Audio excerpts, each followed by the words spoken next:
Welcome to Sweeping the Country one more time, a very special Vault edition with one of my favorite singers of all time, Jimmy. I mean, I love this guy, and then the other guy, a lot of other people love, not necessarily me, but he has a place in society, that is for sure. Well, Tim McGraw is our first contestant today. Yes. He is one of my favorite people in Nashville. I really, I asked, in fact, when we did the interview that you're going to hear, he was just sort of getting into the acting thing. And we talk about that, about him doing it, but he's gotten really good. He's been in several movies, but this last one, the TV series he did with Faith 1883 that he did for Taylor Sheridan, I mean, he was really good. And he's come full, so he was pretty good in Blind Side. I liked with him in Sandra that. Bullock. I don't think when I see Tim McGraw, that was good. I know he's dad. I know he's a singer and he's playing a part. But when I watch Tim McGraw, I don't think of him as a singer. So that means he's a pretty good actor, I think. Yeah, I mean, particularly with this old Western thing. Yeah, I mean, he somehow got good riding horses somewhere along the way. I think that was when he was a kid. He was raised around horses. Yeah. So that's helped him a lot, to be able to do that. But anyway, Tim was in a movie called Flicka, which was a horse story movie that was really good. And we've known each other for a while, and we both have 3 daughters, and we both have gone days when we never see a man, and stuff like that. We talk about that in this. Tim's been a good dad, and Faith Hill's beautiful and talented, of course. And like he says here, we talk about him being married to her, and we talked about a little bit of everything. It's kind of odd having you across the street from me here doing a movie interview. It is. How's your acting career going? Going well. I mean, having a lot of fun. I mean, I'm working with Billy Bob Thornton, who to me is one of the best actors that we have, and learning a lot. Well, let me tell you what he said about you yesterday. I said, how's Tim doing? He said, Tim is a natural. I did. Well, I'm good. From his I lips knew, to I God's knew you ears. had the look. I mean, you've been doing videos. It's been like being in the movies your whole life, because you do have to be a kind of a halfway movie star just to do a music video, don't you?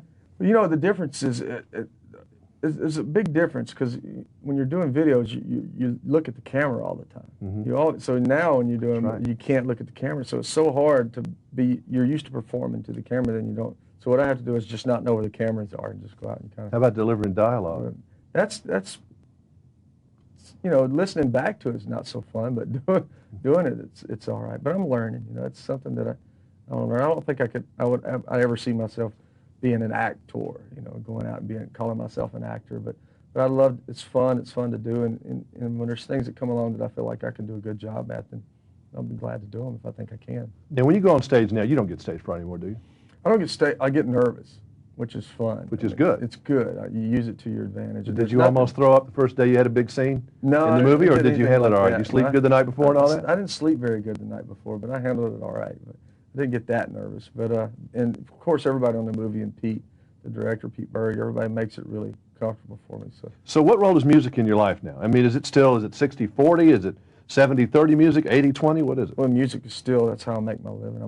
That's the thing that I most enjoy doing. There's nothing like, for me, the 3 minutes before you walk out on stage, when you're standing under the stage and the crowd's rumbling, the lights go out, and the energy that you feel, those three minutes are the most spectacular feeling that, besides your family and your wife and your kids, that you could ever have. I mean, it's just such a euphoric feeling that I could never ever say that wasn't the impetus. But you're at a point in your life now where you don't want to go out there and do what Kenny's doing and be on the road all year long. I don't want to do it all year long.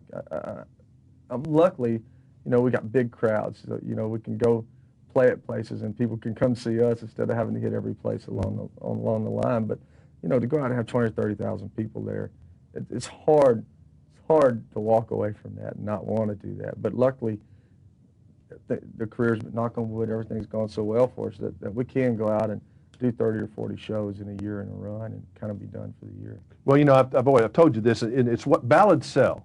But I've always liked you as an up-tempo artist.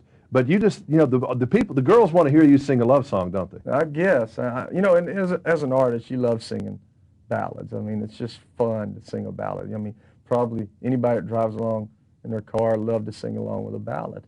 But it's easier to sing an up-tempo. It's a lot more relaxing singing an up-tempo song when you're on stage.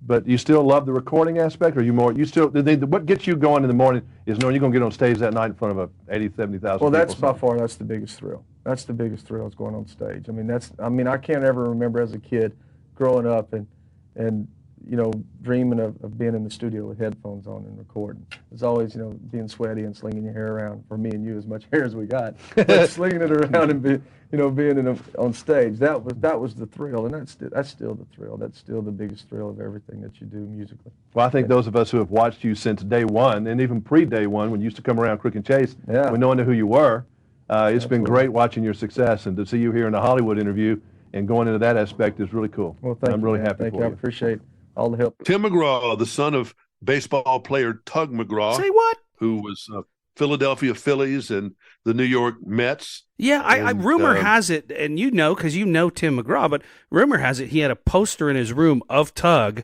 before he knew that was his dad.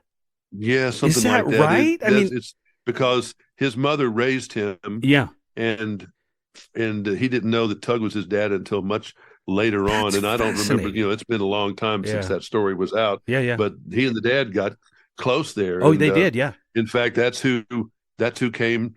I met Tim through Tug. I mean, Really? Tim was, he was walking. I think we told the story in this interview about his dad was walking around our TV show with autographing baseballs. Yeah. But the reason that he was even there was he was trying to introduce everybody to his son that was going to be a big country music star. And sure enough, he was right about it. And as it turned out, but his dad was opening doors for him. Well, good. Playing off the McGraw name and stuff. So why not? That was great. Now, this next guy, I watched him, over the years. I knew who he was, Wayne Newton. Yeah. He was Mr. Las Vegas, Shane. And Donkey, well, yes, I called it Donkey Shane, that song. Daddy, Don't You Walk So Fast was another song that he had. But more than that, he was Mr. Las Vegas. And until I saw his show in Las Vegas, he could play like every instrument in the band. And really? I mean, he was an amazing entertainer. That's why he was an amazing entertainer and still is, but he was certainly in his prime really something else. He was like a male version of Barbara Mandrell, who could play every instrument, sing everything, and do everything. Wayne could do all that too. And he played a TV preacher in a James Bond movie, License to Kill. He was in that? Yeah, he was the TV preacher. I'll have to go back and look now. And that was the second movie for Timothy Dalton. And he was a corrupt, kind of lecherous TV preacher, but he was really good at it. So the first time I ever met him was in Key West, and we were doing these interviews for the Bond movie in Key West. So we had a rain delay because we were doing them outside, under palm trees, where you have the water behind us and all that stuff. So we got to talking, and we had a long chat before we ever did the TV interview. We never met each other, and so we liked each other kind of instantly, and talked music and talked everything. And so we do the interview, and he said, "Are you going to stay for the party tonight?" And I said, "No, I've got to go back. My only child at the time, I think, was going to have a birthday party, and I wanted to get there." He said, "Oh, that's so sweet. I have a daughter too, and I totally understand you leaving a party to go be at your daughter's birthday party." Yeah, for sure. He said, "What's her name?" And I said, "Michelle." And he said, "Well, that's just great." And we parted ways. So I leave Key West. I get back to Nashville. When I get back to Nashville that night or next day or whenever, all these flowers came with balloons. Oh my gosh! From Wayne Newton, and it said, "Happy birthday, your friend Wayne." Oh and my so gosh! To Michelle, and I made her write him. When she could barely write, but she put something together that I got back to him. And then we met in Vegas. I think I was a creative consultant on a television show with Ralph Emery, and he was a guest on it. And he wanted to play me some new music he had done. So we went out to my car and listened to new music he had done. I love it. And then we went to Vegas and he took care of me. He showed me, he was playing the Hilton, and he took me up the back elevator that goes to the Elvis condos up there at the top, and showed me all the back elevators and all that stuff. And he was wonderful to me, and we lost touch in the last probably 8 or 9, 10 years, but I bet we could renew it pretty quickly. He's an interesting man. I mean, he got taken advantage of by his best friend, who was his manager, stole money. Oof. And put him in a big mess in there. So, I mean, a lot of things he's a misunderstood character. He's almost a caricature, but the man is very, very, very interesting. Randy Quaid told me, he said he was really proud of you, and that said, you made a lot of fun of his image, and you have to know who you are before you can start messing with who you are. So you didn't mind him patting your hair and playing the Las Vegas thing with you? Not at all. In fact, I loved it, and I think that hopefully it showed a side of me that a lot of people do not realize exists, and that is I'm the last guy in the world to take myself serious. Elvis was a lot that way. Elvis played with his image a lot more than people thought because he never took it serious. The whole sex symbol thing he thought was hilarious. And so I think that once you are comfortable with who you are, then you can expand it to the point and play with it to the point within certain confines, within certain limitations. When I saw the script the first time, it had Wayne Newton, a real sleazebag. And so in talking to Jerry Weintraub and the director, Steve, I said, look, I think we can handle and accomplish the same thing by giving Wayne Newton some, saving graces, if you will. Otherwise, we have to give this to Tom Jones. You got it. You got it. That's funny. Is there one regret that you have? I mean, you've performed for everybody. You're one of the greatest on-stage performers. I'd put you up against anybody that's ever been out there. Thank you. But does it still kind of irritate you that you hadn't had a bigger recording career? Not really. I wish that it had gone in a different way. Because they can't seem to capture what I guess I'm going to here. They can't capture what I see on stage in the recording studio with you. And I don't know why that is, but it has never been captured. I think that if I were to answer why that is, it would be the same reason why I've never been able to really recreate that on television to a certain extent when I was doing, and I'm still doing specials and that kind of thing. And the reason is that I figured out a long time ago that what I do on stage has to be me. Meaning that I can pick up ideas, but I have to develop it. I have to be the genesis from which that comes, or if not, I'm not doing me. I'm doing you. If it was your idea and you brought it to me, I'm doing you. And so when I'm doing recordings, I have a record producer. Well, they have a concept of what Wayne Newton should sound like, what he should sing, what he should do, and I end up doing their concept of Wayne Newton. And I have only done my latest album, which was my biggest album in a long, long time, that I absolutely produced myself. You can't catch lightning in a bottle. That's what it boils down to. That's it. He's still playing Vegas today. Is he really? He still is. You know what I remember him from? You brought up Vegas, but I remember I was introduced. My dad's era, I mean, they all grew up with him, right? Singing all these great songs.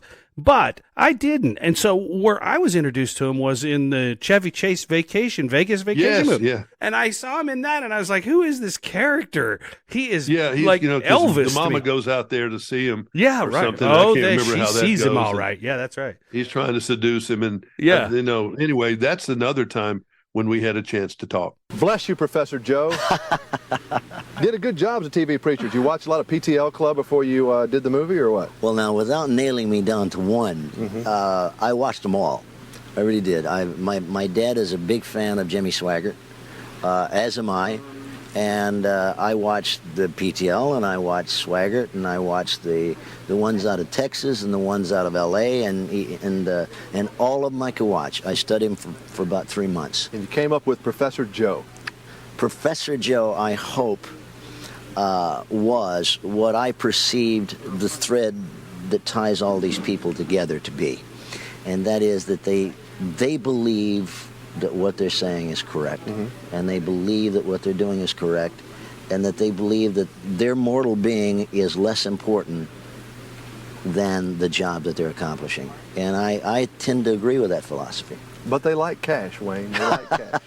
Gotta have well, some that's dreams. the human part I'm talking about, you see. And when Joe Butcher was dealt with the option of here's money and also a gorgeous lady, he did give in to being human. Now, when you were 16, I heard you say that you almost were asked to be a preacher once. They thought you would be good at it or something. As a matter of fact, I was taken to one of the major agencies in Los Angeles, and I was actually 13, and I auditioned, and the very big name agents came out to see my parents, and they said he is so young that there's nothing we can do for him now, but it would be our recommendation that he give up this kind of show business and become an evangelist. Obviously, you declined. Yes, and I would have probably had a steadier job had I done that. Well, yeah, I guess it does have a little up and down in the music business. Now, you've got a new album, a new record, so I know you're excited about that. Well, this is a very exciting time in my life. This film coming out, I'm in the process of doing a new film in L.A. with Andrew Dice Clay and Priscilla Presley. That'll be out next summer. My album is going to be released, I think, on the 24th of this month, called Coming Home. Speaking of my roots, country album. My new single is just out, and that looks like it's going to chart this week in the mid-60s. And I've got an autobiography coming out around October and November, so it's a busy year. You're pushing. How is your public persona against your private? I mean, I didn't know what to expect today, and you're really a normal, down-to-earth guy, you know, but you kind of stay pretty private with your life? Not really. I mean, as private as we all, want to be. Obviously, I take my daughter to school every morning and pick her up every afternoon. But I found out a long time ago that it would be impossible for me to fulfill any desires or fantasies that other people had about me, because all those fantasies differ. Yeah. And the only shot I had in life was to be what I am, whatever that is, and people either take it or leave it. But you're basically a sportsman. You like horses. You like the open country. I love the open country, and that's why I have such a problem with places like New York, because I can't find grass anywhere. I gotta be out in the fresh air, and I ride horses, and I fly helicopter, and I water ski, and I enjoy just being out. How important is music to your life? Music, very important, but I've determined that it wasn't going to own me. That we in this industry can get to the point where we eat, sleep, think, eat show business, music. Obsessed. And at that point, we lose it. So I determined and have worked very hard to maintain other interests and not let that happen to me. Well, certainly the greatest performer in Las Vegas and a wonderful television preacher. I'll send you $5 when I get home. Bless your heart. Bless you. Wayne Newton and Tim McGraw, two unlikely people to be on the same show. Jimmy, but would you say I that? don't know why I decided to put them together. They're both singers and they're both actors. I can tell you why. After listening to both of them, they're both the nicest guys in the world. They are nice. I mean, honestly, very gentlemen. They're both gentlemen. You get that every week right here on The Vault on Sweeping the Country. And I don't know what you got up your sleeve for next week. All I know is it's going to be good. They get better and better and better every week. And for people that want to go see the actual video, Jimmy, of the interview, what's the best place to do that? There's a YouTube channel for Ask Jimmy Carter. And how you get there, there's another Jimmy Carter, believe it or not. Oh, yeah. And, President, yeah. And it gets confusing sometimes on the internet. Sure. With him, and I've gotten his mail before. Have you really? We cross paths on. You don't have any top YouTube secret and things like that. So anyway, Ask Jimmy Carter. You should be able to find it. It'll certainly be one of your choices anyway, and you can figure it out. There's a YouTube channel. There you go, AskJimmyCarter.com. Of course, you can always email us there too, or you can email me, WalkerDerek@gmail.com. Until next week on Sweeping the Country, another great Vault episode. I'm Derek Walker. I'm Jimmy Carter. Good day. Good day.